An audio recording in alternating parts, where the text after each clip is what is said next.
Baik Prof, kita semua tahu modul penghayatan hadis 40 Imam Nawawi ini dikhususkan kepada pelajar Muslim. Namun adakah isi kandungannya Prof Doktor terlalu sensitif untuk dibaca oleh saudara bukan Islam kita?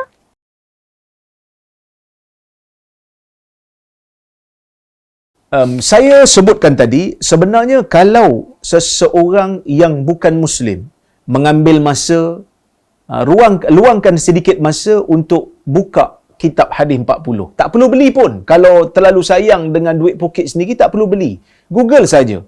Hadis 40 Imam Nawawi, sudah ada pun yang diterjemahkan. Boleh tengok dalam Google, tengok hadisnya satu-satu. Hadis yang pertama berkaitan dengan kepentingan niat yang baik dalam agama. Adakah ini sesuatu yang sensitif? Islam suruh umat dia, bila nak buat sesuatu, niatnya perlu baik. Niatnya perlu kerana Allah. Niatnya mesti memikirkan tentang akhirat. Jadi seorang Muslim yang diajar untuk menjadi seorang mukmin yang mempunyai niat yang baik, tidak akan berlaku jahat pada orang lain. Hadis yang kedua, hadis mengajarkan tentang tauhid, tentang iman, Islam dan ihsan.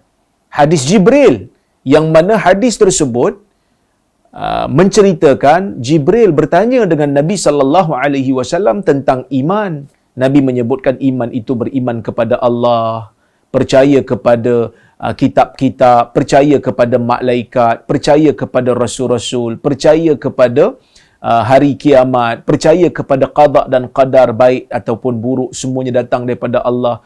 Saya tak faham di mana yang dikatakan mempunyai sesuatu yang sangat-sangat sensitif. Bahkan kalau kita tengok dalam hadis 40 ni, ada satu hadis Nabi SAW mengarahkan kepada orang Islam yang nak menyembelih haiwan, yang nak makan haiwan untuk meneruskan kehidupan.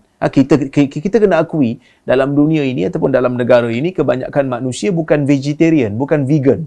Mereka makan daging, mereka makan lembu, mereka makan kambing, mereka makan ayam, mereka makan ikan. Dalam hadis Nabi SAW yang terkandung dalam hadis 40 mengajarkan orang Islam, apabila nak menyembelih, Nabi SAW kata hendaklah ditajamkan bahan sembelihan, alat sembelihan supaya tidak menyiksa haiwan. Apabila kamu ingin mematikan haiwan, maka hendaklah kamu mengelokkan cara bagaimana kamu nak mematikan haiwan tersebut kalau haiwan tersebut itu bukan jenis yang disembelih.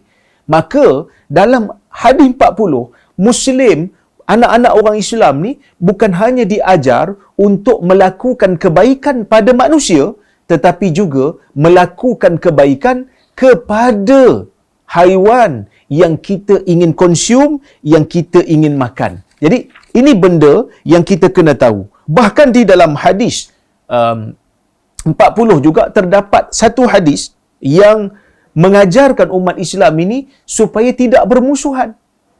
Dalam hadis Nabi SAW menyebutkan la tahasadu. Ni hadis 40. La tahasadu. Jangan kamu saling dengki-mendengki. Ini orang Islam diajar untuk tidak dengki pada orang lain.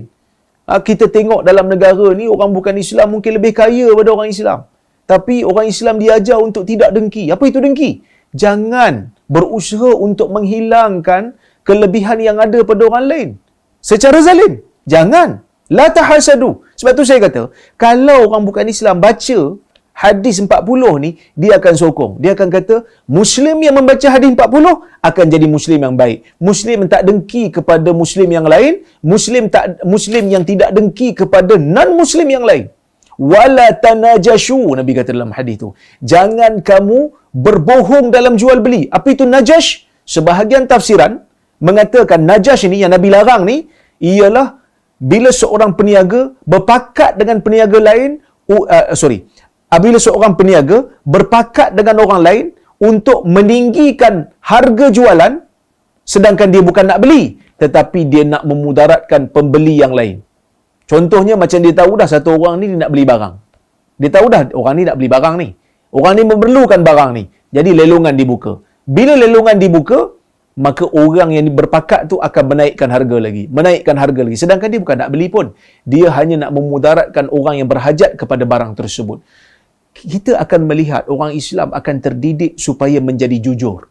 Orang Islam dididik untuk membersihkan jiwanya. Orang Islam dididik untuk beriman kepada Allah dan hari akhirat. Orang Islam dididik untuk berpegang dengan hukum Islam yang sebenar, yang mana Islam tidak sekali-kali mengajar orang Islam untuk menzalimi orang yang lain.